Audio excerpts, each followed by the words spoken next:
Destination Medicine is a collaborative initiative of regional training hubs. With first-hand lessons learned from those who have gone before, this podcast is designed to assist and inspire anyone interested in pursuing a medical career in rural and regional Australia.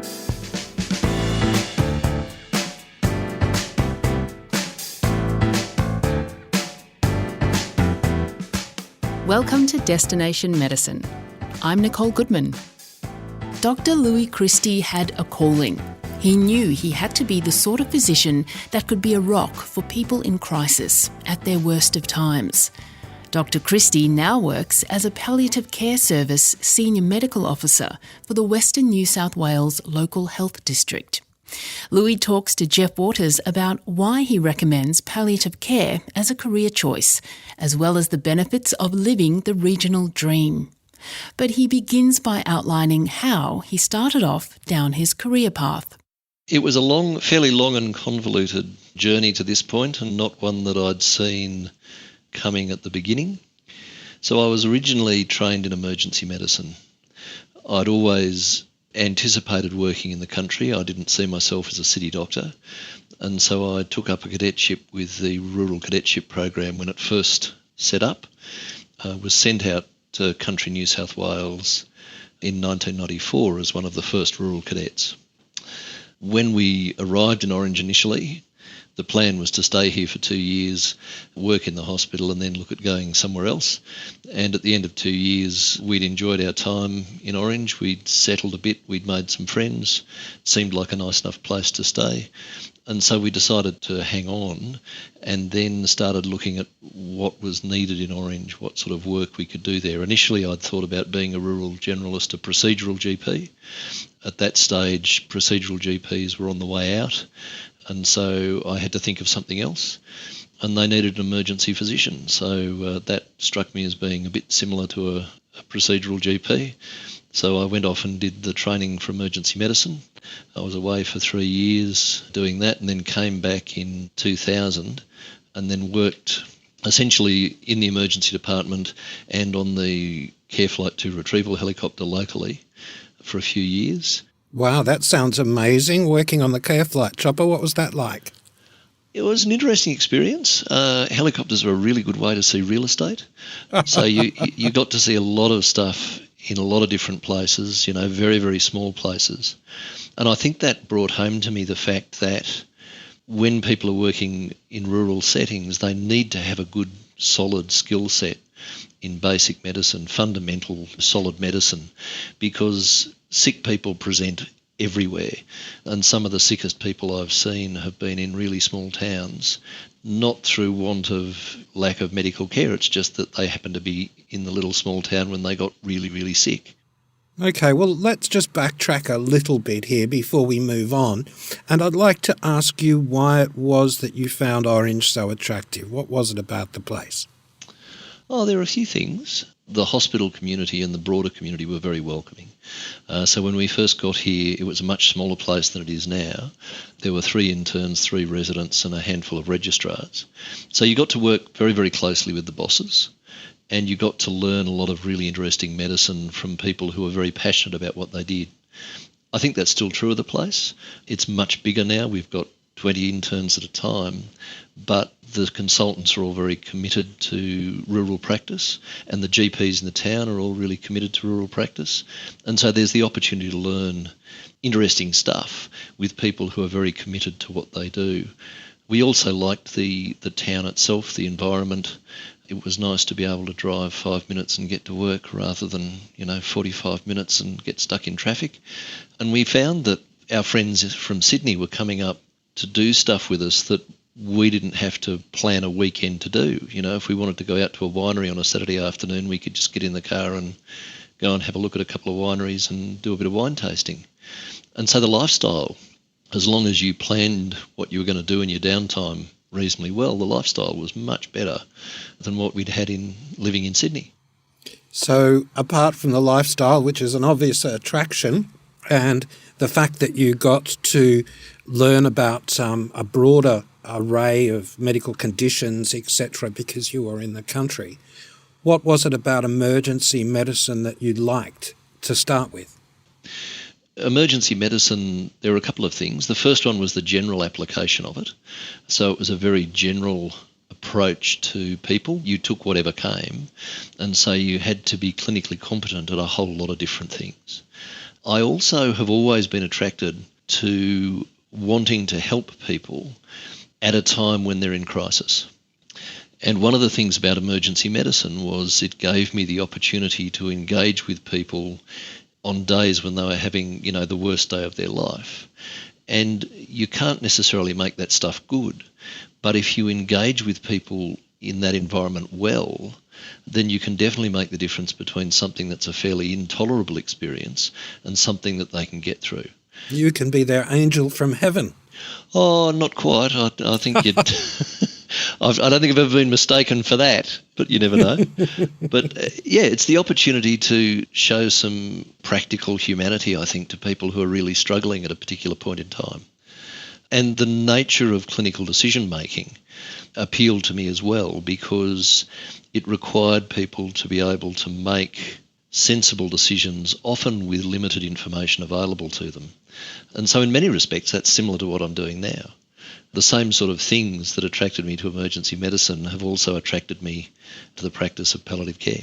So for how many years did you work in emergency medicine, Louis? Well, all up through registrar and consultant time, I was about 14 years in emergency departments and the critical care space. So what sparked the change to palliative care? A number of things. A whole lot of things culminated in me realising that I needed to do things differently. Taking us back to the beginning of it, when I first started hanging around emergency departments, it was the mid-90s. And even 20 years ago, when I first qualified as a consultant, the idea that we needed to engage in our own self-care, the idea that we needed to be aware of our own emotional landscape and what was happening for us, and we needed to manage that, was a really foreign idea. And there wasn't a lot of thought given to it, and there wasn't a lot of conversation about it. So the first thing that I did was that I was young, bulletproof and stupid, and I did all the dumb things. So it was a relatively busy emergency department. There were about 25,000 presentations a year.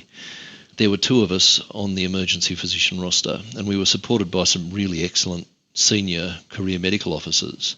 But what it meant was that the two of us did a 1 in 2 on-call roster. And we were also working with the helicopter as well. So we were a 1 in 4 for the helicopter. And if one of us went on leave, then the other one was 1 in 1. And we did that because we had this idea that we were going to deliver excellent emergency care in the country. And we definitely did that for, a period of 7 years there. And the excellent emergency care came at a cost. And the cost was that I didn't see a lot of my family. My wife, when she's asked to reflect on those times, says that the experience was that I was unavailable or absent. Because I was on call so much, if we were going out anywhere, we had to go in 2 separate cars. And if I didn't show up to wherever we were going, then everyone just assumed that I'd been called in, and that was that. I had a swag in the corner of the office, and if I was still at work at 2 a.m. and due back at 8 a.m, quite often I'd just roll the swag out and fall asleep in the swag and get up and do the shift the next morning. So we did a whole lot of stuff that was unsustainable, and because we were providing really good cover, nobody picked up on that. Is it fair to assume that things have changed at the Orange Emergency Department now and that the doctors have a far better time? Yeah. The upshot of all of that was that we now have, I think, 8 emergency physicians on the roster. And so the workload is more sustainable and more manageable. It's not to say that it's not a busy department. I don't think there's an emergency department in Australia that's not busy, and we hear about that every day on the news. But it's a far more sustainable environment and a far more supported environment than it was. And that's, again, not a criticism of anyone. That's as much a criticism of me being, bulletproof, young and invincible as anything else. Well, that was more than 10 years ago now, and you went off and completed a diploma of palliative medicine. Are you in a happier place now? Very much so. It's interesting, the transition into palliative care, again, I'm a bit of a slow learner, so it wasn't something that I saw coming. I went off and did some administrative work, and I worked as the Director of Medical Services in Orange for a while as we transitioned to the new hospital. And as that process was coming to a close, the area chief executive at the time provided me with some really, really good professional mentorship. And that's been one of the really pivotal moments in my career. And so he was the one who suggested to me that he thought palliative care would be good for me. He said, I think you'd be a good fit for this, and I'd never considered it. So he arranged for me to go and do some observerships with palliative care services in Sydney, and the work really clicked, and I suddenly felt, this is the sort of doctor I was actually meant to be. It's just taken me 20 years to work it out, and somebody had to push me. What are the rewards of the job? Well, for a start, the contract is different. No one comes to me expecting that I'm going to save them. What they expect is that I'm going to provide them with good care, and we're going to look after them and their family as they go through their illness. And after they've died, that we will continue to make sure their family's okay. And that's a contract that is a lot easier to uphold. What sort of attributes do you need for that sort of job? It's a very similar sort of set of skills to emergency medicine, actually. You have to be prepared to sit with people who are experiencing some of the worst days of their lives and be able to comfortably sit in that space and work with them and feel their distress without that distress overwhelming you or without it becoming about you. So if I was a medical student or a junior doctor or even an emergency medicine physician who was thinking about a change of direction, what sort of advice would you give to me? The advice I'd give, I think, there's a few things. Firstly, you need to have spent some time considering your own mortality. I think the next thing is not to lose your sense of mystery. We are very bad at medicine in accepting that there are things that we don't quite understand yet. And we may understand them one day, but there's a whole lot of this stuff that is incredibly mysterious and unique to individual experience. And so sometimes we have the answer and sometimes we know what's going on, but sometimes it's about being comfortable with the mystery of the fact that I don't quite understand this, and particularly some of the human aspect of it. I can't let that go. Give us an example of the mystery. Of the mystery of dying. Well, we teach medical students, and if you Google it, it's fairly non-controversial, uncontroversial as a fact, that if you don't eat or drink anything for about 3 days, you dehydrate and you die of renal failure. So some years ago, I was looking after a woman who was at the very end stage of life. So she was terminally unwell, she was asleep, as these people often are, and she was not rousing, she was not rousable. The most we would get was that occasionally when a family member came into the room and spoke, she would either raise an eyebrow or sort of tilt her head slightly in their direction, which suggested that she could hear them and was acknowledging that they were there. But other than that, she was completely unresponsive. She had a urinary catheter in. The family asked me at the beginning of this sort of period, how long does this last? And I gave them the standard answer, which is usually about anywhere from hours to days, which is usually what happens. At the end of the second day, she stopped passing urine, so there was nothing coming out of the catheter. And we all took that as a sign that things were moving on and it wouldn't be too long.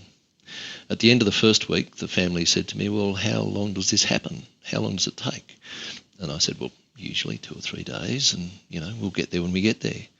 At the end of the second week, they said, well, how long does this take? And I said, well, we'll get there when we get there. By the end of the third week, they were getting quite frustrated because they'd done the Googling. They knew she wasn't drinking. She was having no fluid in aside from maybe 20 mils a day in mouth care. There was no intravenous fluid going in. The catheter was there. There was nothing coming out. And she was just there. So she was peacefully in that state for 22 days before she died. And at the end of that, the big question the family had was, well, how is this possible? You're the doctor. We've read the stuff that says that you can't survive that long. How is this possible? And so we had to have a conversation about the fact that from time to time we are confronted by this mystery, which defies our attempts to explain it. Dr Louis Christie, Palliative Care Service Senior Medical Officer at Western New South Wales Local Health District, Palliative Care Services. This is Destination Medicine. Thanks for listening. Regional training hubs are supported by funding from the Australian Government under the Rural Health Multidisciplinary Training Program.